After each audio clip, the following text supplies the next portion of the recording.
The DNA test came back. It proves I'm not his child. If the governor finds out, I will lose everything, the inheritance, the mansion, the trust funds. But Maggie doesn't have to know. We'll switch the results. Maggie's hand clutched the railing. DNA test, inheritance. Her mind raced, trying to piece the words together. Then Maggie's husband's voice, steady, cold. Switching it isn't enough. We need to go further. Divorce her, make her look unstable, unfit. Once she's out of the picture, the governor will lean on you, not her. Together, we'll control everything. I am Maggie now that I have your attention. Here's the story of revenge of legacy. Maggie was halfway down the elegant stairs when the voices found her, low, threaded with anger and triumph, the kind of whispers that make the air itself go thin. Maggie froze her gown snagging on the banister, and every polished step behind her stopped like a held breath. Her sister Thelma, her husband Alex, they did not know she had come to the landing to collect a glass of water. They did not know she would stand hidden in shadow and listen to them speak like predators counting spoils. The DNA test is correct, Thelma hissed, each word a deliberate knife. I'm not his daughter. If father sees it, I lose everything, the trust, mansion, the name. We can't let that happen. Alex laughed softly, the sound slick and small, as if he was tasting blood. We won't let her know. We'll swap the results. The lab will say there was an error. The city will back us. And when the time comes, if she resists, we make her look unstable. A divorce, a scandal. She disappears from the picture, and you step in as the rightful heir. Thelma swallowed. For a second, she sounded like the woman who had once loved her sister. She's still my sister, she whispered. Not anymore, Alex said, colder than the tile beneath her feet. To the governor's world, you'll be whatever benefits us. To Maggie, you'll be what keeps her quiet. If she tries anything, we cut her off. We ruin her a little at a time until she begs for oblivion. The words struck Maggie like a physical thing, hard, blunt, and impossible to ignore. They were not content with theft, they wanted annihilation. They wanted to erase her identity and replace it with a lie that could be sold at auction. Her sister's voice broke then, but it was relief at a plan, not regret. Maggie steadied herself against the banister. Her hand smelled faintly of perfume. The glittering chandeliers, the speeches, the applause.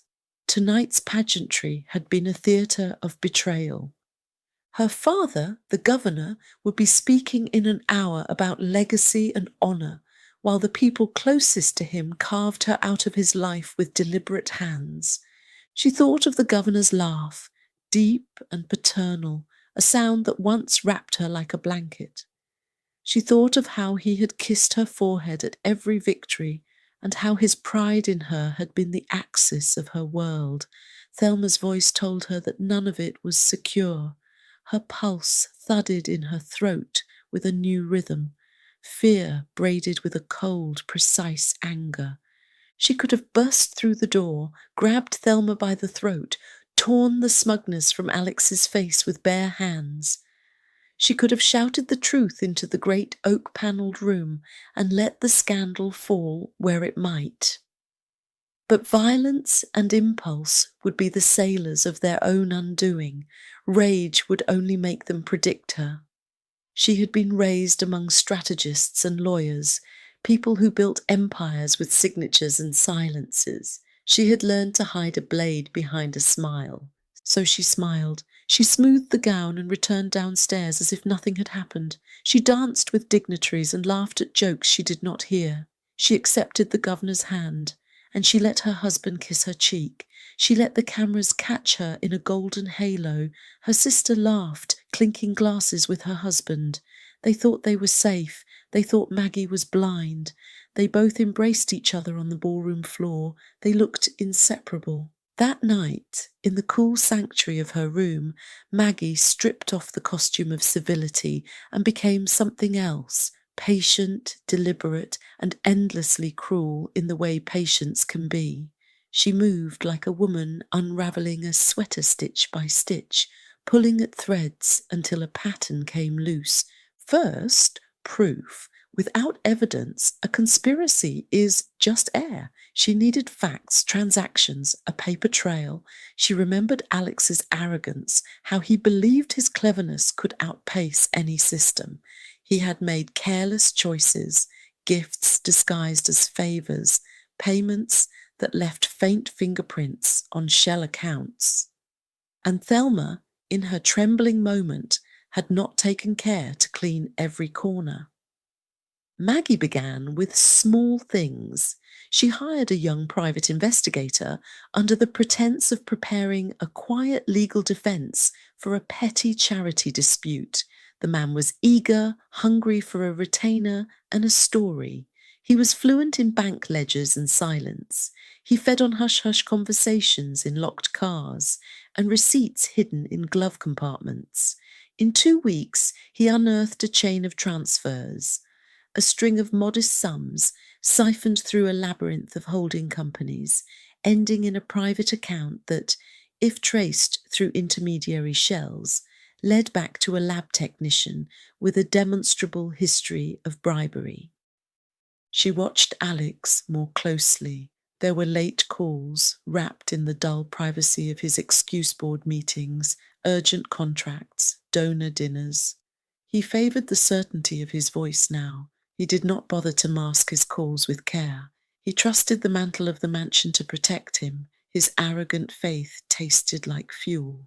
Maggie recorded, not with a clumsy confession on a living room recorder, but with meticulousness, encrypted files, cloud-stored duplicates, backups hidden in places that could survive an army of lawyers. She photographed checks, copied emails, even secured a tiny camera in Alex's office that could catch movement. She bribed a different lab technician, anxious, huddled, who had seen Thelma hand an envelope on park bench, this one for the truth rather than the lie. Money bought courage in small, quiet increments. Thelma, for her part, blossomed into a new ease that made Maggie's skin crawl.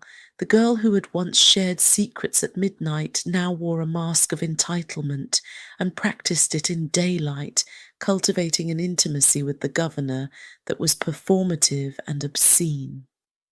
She leaned into her new role with a practiced smile, as if rehearsal could make a lie the truth.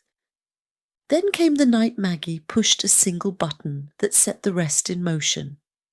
There would be no public humiliation orchestrated in a ballroom or a Senate chamber. Revenge, she understood, needed artistry. It needed spectacle layered with undeniable proof so that even the most protective of fathers could not ignore the truth. For that, she assembled her evidence like an architect builds a cathedral, stone upon stone, until the thing could not be denied. At dawn, when mist still clung stubbornly to the hedges of the governor's estate, she walked into the study where the governor kept his papers. The housekeeper at the door knew her face and bowed without a word. Maggie was a daughter of this house. Her steps in this corridor were used to being treated with deference. She did not touch anything, did not disturb the careful folders and addresses. She did what her father had taught her. Since she was small, she read. There, in the governor's safe, was a sealed envelope marked with a postscript from the lab. Preliminary. She pocketed a copy of its contents discreetly, nothing that could be traced by surveillance, but enough. The original remained where it was until she would make the time for true theatre. She needed the governor to believe, to feel betrayed. She needed him to confront Thelma with everything at once. She crafted a narrative. She wrote a letter to the lab under a false name, claiming improper procedure, asking for an immediate review. The lab replied as expected, bureaucratic and neutral. She presented the reply to the governor, not as accusation, but as concern, a daughter's worry that perhaps a vital test had been handled incorrectly. She let his paternal impulse do the rest. He asked questions. He allowed himself to be told that mistakes happen. The seeds of doubt were sown. But Maggie did not stop there. She staged an encounter that her father could not ignore. During a small family luncheon, a private thing, departure from public fanfare, she sat between her father and Thelma and, like a calm surgeon, dissected the lie without a tremor in her voice. She brought forth the chain of evidence, the private investigator's ledger, the corroborating bank transfers, the bribe receipts, the lab technician's confession. Each piece of paper was placed on the table as if it were an offering at a funeral. Thelma's face, as the first document hit the table, was the pale of a woman whose theatre had failed her. Alex's jaw tightened into a line as though he had been struck and could not make a muscles move. "You came to me because I am your daughter," Thelma pleaded, voice small and made for pity. "I've always been your daughter." "You lied," the governor said. There was no fury in his voice yet. There was a sudden stunned sorrow deeper than anger. He had to gather that. Alex, sensing the walls narrow, stepped forward. "This is a set-up. She's making this up. She's trying to ruin us." Maggie let him speak, let his words become the rope that would hang his own gallows. When he finished, she pressed play on a device so small it could be hidden in a pocket. A voice she knew whispered across the room, Alex's voice, unguarded, planning, plotting, the same voice from the staircase. "You make her look unstable," Alex said in the recording. "We'll file the papers, plant the seed, make her an embarrassing spectacle. She'll beg to be left alone. Then the governor will choose you." Thelma's response followed, a soft, wicked certainty. She'll have nothing left. No money, no name, no right to call this home. The sound of their deceit filled the study like smoke. The governor pressed a hand to his face and let out a sound that was not words but ruin. He considered, briefly, what to do with the daughter who had become familiar with his bed and his warmth, as if she were entitled to both. But the proof laid before him was iron and cold. The man he had trusted had schemed behind his back. The room fragmented, lawyers were called. The family tree, which had once seemed a single trunk, now revealed dead branches and hollow places. Arrest came for Alex within the week. The evidence of bribery and fraud, when supplemented by a single tape of his plotting, was too clear for paltry defence. Thelma, who had imagined herself untouchable by charm and proximity, found her life dismantled in a series of processes that burned faster than she could speak. The lab technician, given protection and a new identity in exchange for testimony, told the story of cash and envelopes. The private investigator corroborated the transfers.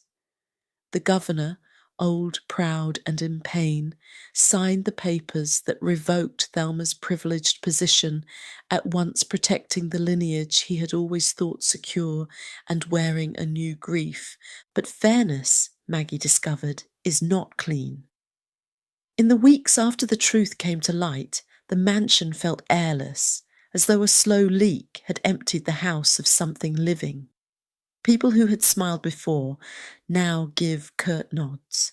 There were murmurs in the press about scandal and morality, the kind of gossip that removes the warmth from blood ties and replaces it with cold curiosity. Thelma did not beg for mercy. In private, she glared at Maggie with hatred so total it was almost a prayer. "You could have told me you knew," she said once, in the echoing corridor where only old portraits listened. You could have stopped this before it began. I tried, Maggie said. You chose to push forward. You wanted to destroy me, Thelma hissed. I wanted the truth, Maggie answered. The line between them had become a chasm. The governor, who had been the centre of the family for decades, retreated into himself for a time. He could not reconcile the daughters he had loved with the versions that had tried to rip each other apart. He loved both in different ways, and that only made the wound deeper. Maggie assumed she would feel relief. She thought that the act of exposing the lie would be its own balm. Yet underneath the satisfaction of victory was a hollow soreness, like the space left behind when a tooth is pulled. She had reclaimed her inheritance and her name, but at what cost? There were quiet moments in the solarium when her hands would close around nothing, and she felt stolen from by the sister she had once trusted, by the husband she had once loved, by the father who had been so easily swayed by appearances that men could change their places at his table. Revenge had given her justice, yes. It had also given her a loneliness that tasted of iron. Months later, when things had settled into new roles, the public moved on. The governor's speeches omitted the family drama. Thelma's absence was explained as a painful estrangement. Alex languished in court, his conviction a headline that people read with a hunger for calamity and then folded into the day. The lab technician existed under a different name. The private investigator counted her retainer and wrote notes in a ledger. At night, Maggie would walk the library where her mother's portraits kept watch. She would imagine two young girls chasing each other in summer light, unaware of the knives they'd one day wield. She would imagine the life that might have been if choices were kinder. Sometimes she thought of mercy. Perhaps a different woman might have forgiven easily. But mercy in this house had been weaponized before given and taken away by people whose love wore conditional armor. Maggie understood that now. Forgiveness given too freely can be mistaken for weakness. Still, there were nights, alone in the hush, when she laid her head against a pillow and let the tears come. They were not loud, they were private, a currency she spent only in darkness.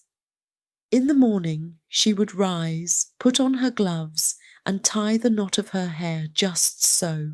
She would walk to the window and look at the city she had been born into and fight back the memory of the woman who had tried to make her small. Revenge had a shape. It was a ledger with lines drawn straight and merciless. It had cleared away the rot that crept through the family tree, but it had left something else, a vigilance that would never sleep. Maggie knew now the cost of being loved by power. It demanded proof, and then it required that you protect that proof with the same ferocity you once reserved for lullabies. One afternoon, months after everything had broken and been rebuilt into a new, colder architecture of family, Thelma stood across from her at the edge of the rose garden. Her hair was shorter, her posture different. She looked like a woman who had been scaled clean. "You took everything," she said. "What I have is mine," Maggie replied. Thelma's eyes softened, a flicker of the sister she had been. "I was scared." "You scared me more," Maggie said. There was silence then. Two women, both familiar and foreign. Maggie felt that a single line separated them now.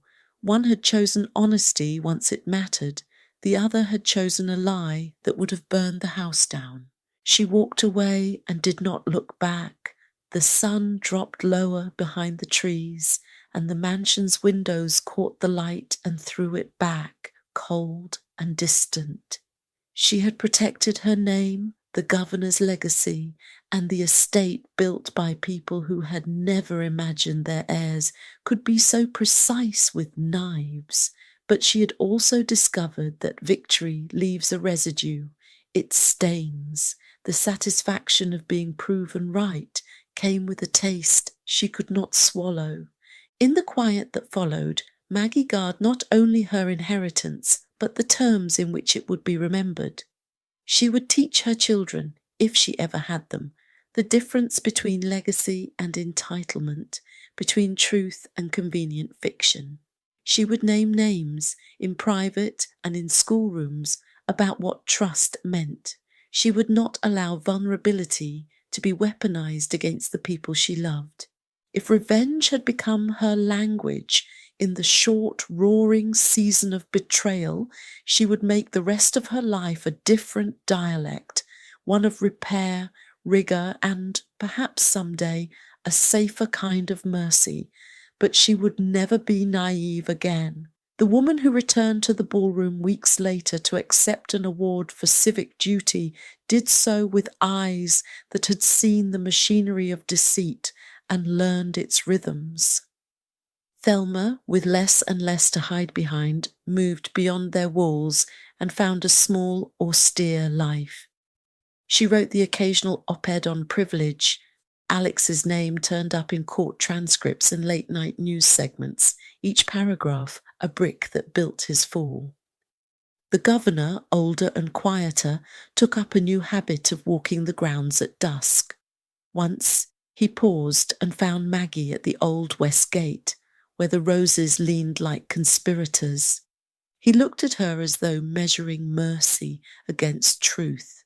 "You saved what matters," he said finally, voice small, "but at a cost I can't fix." Maggie's fingers found his, the same hands that used to hold her as a child when storms rattled the shutters. "I did what I had to do," she answered. "Your name and our history needed a guardian." He looked away toward the horizon where the city lights began to flicker. "I wanted to protect all of you," he said. "I didn't see how easily we could fall." "No," Maggie said, "none of us did." They stood there in the twilight, and the mansion behind them held its breath like a being that had been repaired and yet remained marked.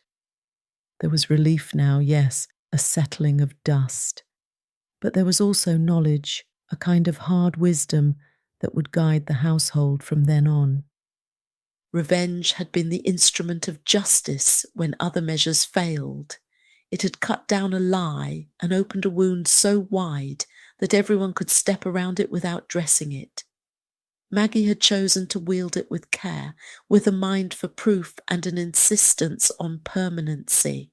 She had not rejoiced in ruin. She had endured the ruin of what she loved, so that the truth could be root and not rot. In the years to come, when questions of inheritance came up at committees or on stump speeches, Maggie would answer with a steady voice, and in private she would tell a different story, one of vigilance and the learned art of not trusting too easily.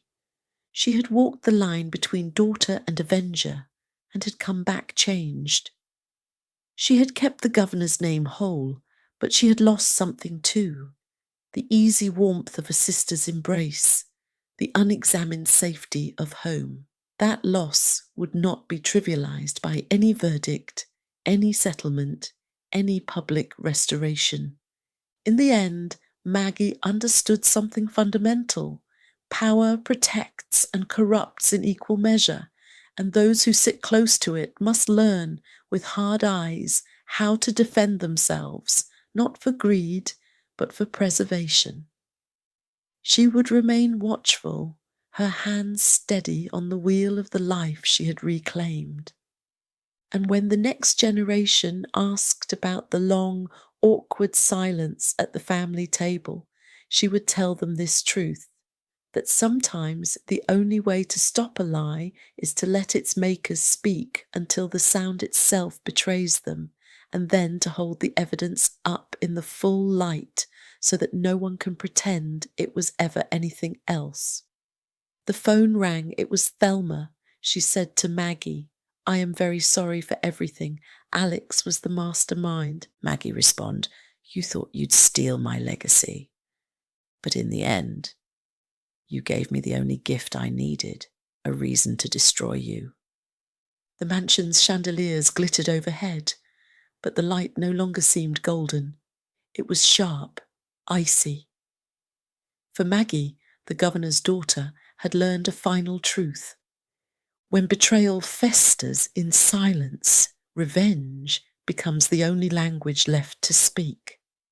If this story pulled you in, there's more where that came from. Don't just disappear into the shadows. Hit that like button, share it with someone who loves a good twist, and subscribe for more stories where choices cut deeper than blood. See you in the comment. I respond to everyone.